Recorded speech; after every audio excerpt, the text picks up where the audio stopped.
Assalamualaikum warahmatullahi wabarakatuh. Kami dari kelompok 1 semester 5 S1 Farmasi. Di sini kami ingin mempresentasikan salah satu materi dari mata kuliah obat bahan alam, yaitu fitofarmaka. Untuk slide pertama akan dibacakan oleh Adevia Femalda. Di sini ada pengelompokan obat bahan alam, itu ada jamu, obat herbal terstandar, dan fitofarmaka. Kemudian ada pengembangan bahan obat dari alam. Yang pertama ada standarisasi, kemudian pasca panen, diolah menjadi simplisia. Dari simplisia kemudian diekstraksi menjadi ekstrak atau crude atau isolat, dan barulah menjadi obat bahan alam. Dari simplisia, ekstrak, dan obat bahan alam melakukan standarisasi dengan proses kimia fisika dan mikrobiologi, sehingga dihasilkan produk bahan alam terstandar. Kemudian, obat herbal Indonesia, pembuktian secara empiris atau secara turun-temurun, hygiene dan sanitasi dapat disebut dengan jamu. Kemudian, obat tradisional atau sediaan ekstrak alam yang sudah melalui uji praklinik simplisia dan telah distandarisasi disebut dengan obat herbal terstandar. Dan kemudian obat tradisional yang sudah melalui uji praklinik dan uji klinik disebut dengan fitofarmaka. Tanaman obat yang sudah dibudidaya kemudian dilakukan standarisasi dari segi quality, safety, and efficacy. Dan ini juga berlaku untuk R&D yang akan menstandarisasi dari tanaman obat tersebut dan kemudian akan diintegrasi Yankesnas. Kemudian ada definisi dari fitofarmaka. Fitofarmaka itu sendiri adalah sediaan obat bahan alam yang telah dibuktikan keamanan dan khasiat secara ilmiah dengan uji praklinik dan uji klinik. Bahan baku dan produk jadinya telah distandarisasi. Dan kemudian di sini ada kriteria fitofarmaka. Yang pertama, aman sesuai dengan persyaratan yang ditetapkan. Yang kedua, klaim khasiat dibuktikan secara uji klinik. Ketiga, telah dilakukan standarisasi terhadap bahan baku yang digunakan dalam produk jadi. Yang keempat, memenuhi persyaratan mutu yang berlaku. Yang kelima, memiliki mesin-mesin dan peralatan dengan teknologi tinggi. Selanjutnya ada uji klinik fitofarmaka. Uji fitofarmaka yang dilakukan meliputi uji toksisitas, uji eksperimental pada hewan, dan uji klinik fitofarmaka pada manusia dengan tahapan pada manusia sehat dan pada manusia dengan penyakit terkait. Fitofarmaka di Indonesia. Yang pertama, Nodiar dengan komposisi Atapulgi 300 mg, PCD of volume ekstrak 50 mg, Curcumae domestica rhizoma ekstrak 7,5 mg. Lalu yang kedua ada Reumaner dan komposisi Curcumae domestica rhizoma 95 mg, Zingiberus rhizoma ekstrak 85 mg, Curcumae rhizoma ekstrak 120 mg, Panduratae rhizoma ekstrak 75 mg, Retrofractifructus ekstrak 125 mg. Lalu yang ketiga Stimuno dan komposisi Lanti herba ekstrak 50 mg. Yang keempat Tansigrad agromet dan komposisi Api herba ekstrak 95 mg. Yang kelima Exgra, komposisinya Ganoderma lucidum 150 mg, Euricomae radix 50 mg, Panacis ginseng radix 30 mg, Retrofractifructus 2,5 mg, dan Royal Jelly 5 mg. Pertama, kurangnya kice dan standarisasi. Yang kedua, pemalsuan dengan tanaman lain, obat farmasi atau golongan berat. 3. Tidak pantas penggunaan atau menyesatkan klaim. 4. Tipe A dan tipe B ADR. 5. Potensi interaksi obat. 6. Kurangnya pengetahuan interaksi ADR. Kemudian untuk keamanannya, apakah fitofarmaka secara umum aman? Jawabannya yang terbaik adalah menggunakan obat herbal di bawah bimbingan seorang profesional medis. Lalu bahan aktif dalam banyak herbal dan suplemen herbal tidak dikenal. Kemudian beberapa suplemen herbal telah terbukti terkontaminasi dengan logam, obat resep berlabel, mikroorganisme, atau zat lain. Kemudian untuk efek samping dari fitofarmaka, untuk produk herbal berupa suplemen, contohnya ada melatonin, kemungkinan efek samping yang akan disebabkan yaitu merasa ngantuk, sakit kepala, merasa kepala seperti sangat berat, sakit perut, bahkan merasa tertekan atau depresi.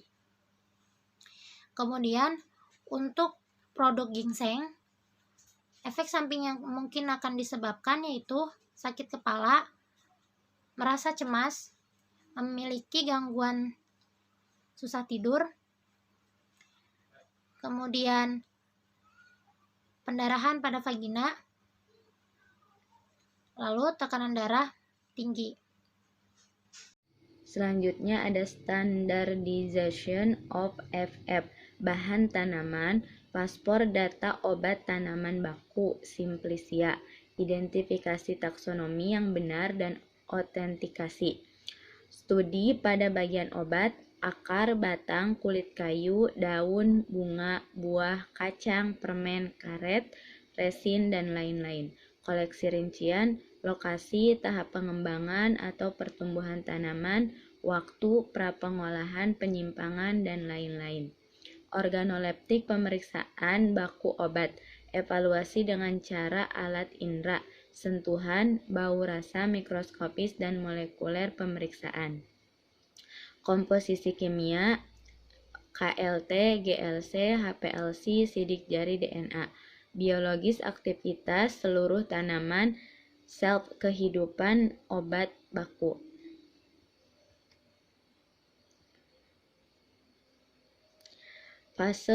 Selanjutnya fase clinical trials. Tahap 1 studi mungkin tidak diperlukan, perlu untuk pengujian toksisitas pada hewan telah sangat berkurang. Penelitian toksisitas mungkin tidak diperlukan untuk percobaan tahap 2, kecuali laporan menunjukkan toksisitas atau persiapan herbal yang akan digunakan selama lebih dari 3 bulan. Lebih besar multisentrik fase 3 percobaan selanjutnya direncanakan berdasarkan hasil penelitian tahap 2. Percobaan ini juga harus disetujui oleh komite ilmiah dan etika yang sesuai dari institut bersangkutan.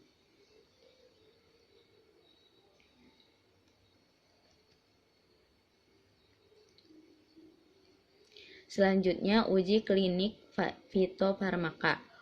Untuk dapat disebut fitofarmaka, obat tersebut harus melalui uji klinik yang diawali dari uji praklinik. Uji klinik fase 1, 20-50 orang, uji klinik fase 2, 200-300 orang, both efficacy and toxicity. Uji klinik fase 3, 300-3.000 orang, uji klinik fase 4, post-marketing drug surveillance. Selanjutnya ada ketentuan logo fitofarmaka. Yang pertama, kelompok fitofarmaka harus mencantumkan logo dan tulisan fitofarmaka. Yang kedua, logo berupa jari-jari daun membentuk bintang terletak dalam lingkaran, ditempatkan pada bagian atas sebelah kiri dari wadah atau pembungkus atau brosur. Yang ketiga, warna logo hijau di atas dasar putih atau warna lain yang menyolok kontras dengan warna logo. Yang keempat, ada tulisan fitofarmaka harus jelas dan mudah dibaca, dicetak dengan warna hitam di atas dasar warna putih atau warna lain yang menyolok kontras dengan tulisan fitofarmaka.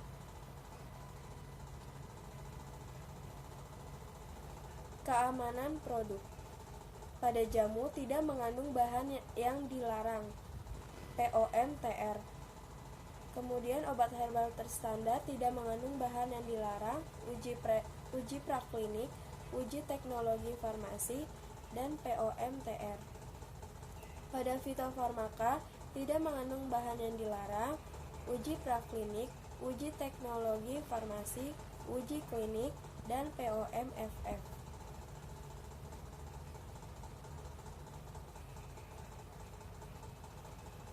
Obat digunakan dengan alasan-alasan yang pertama menjaga kesehatan, estetika, dan perawatan kecantikan. Yang kedua sebagai alternatif jika tindakan medis sudah tidak mampu lagi mengobati. Yang ketiga sebagai alternatif jika tindakan medis dirasakan lebih menakutkan dan menimbulkan banyak resiko, misalnya operasi, kemoterapi.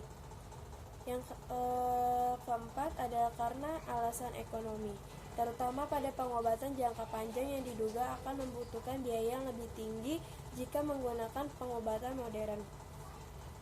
Yang terakhir ada karena mudah diperoleh, tidak membutuhkan resep dokter, dan harganya relatif lebih murah.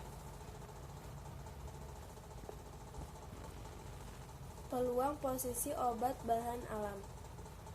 Yang pertama, di mana obat sintetik serupa belum begitu banyak ragamnya, misalnya sebagai antiviral, imunomodulator, antihiperurisemia, dan anti-gout, serta urolitas dan lain-lain. Yang kedua, di mana obat sintetik serupa dirasa sangat mahal, misalnya anti kanker, anti hiperlipidemia, anti diare, dan lain-lain. Yang ketiga, ada di mana obat sintetik serupa banyak mempunyai efek samping yang tidak dikehendaki, misalnya anti kanker, anti inflamasi, dan lain-lain. Yang keempat, di mana obat sintetik serupa harus dikonsumsi secara terus-menerus, misalnya untuk mencegah penyakit asma bronkial, diabetes mellitus, hipertensi, dan lain-lain. Yang terakhir, di mana obat sintetik serupa dirasa belum mampu menyelesaikan secara tuntas dalam mengeradikasi penyakit tertentu. Langkah-langkah yang perlu diambil, ada peningkatan keamanan mutu dan khasiat OBA atau obat bahan alam untuk pengobatan sendiri dan pengembangan OBA untuk pelayanan kesehatan formal. Yang kedua, peningkatan mutu produk dan mutu bahan baku dalam negeri melalui budidaya tanaman obat, menggunakan prosedur standarisasi ekstrak dalam hal kadar bahan aktifnya. Selanjutnya ada pengembangan pengaturan tata cara distribusi bahan baku tanaman obat dan OBA, pengembangan pasar OBA dalam negeri dan luar negeri. Sekian dari kami, kurang lebihnya mohon maaf. Wassalamualaikum warahmatullahi wabarakatuh.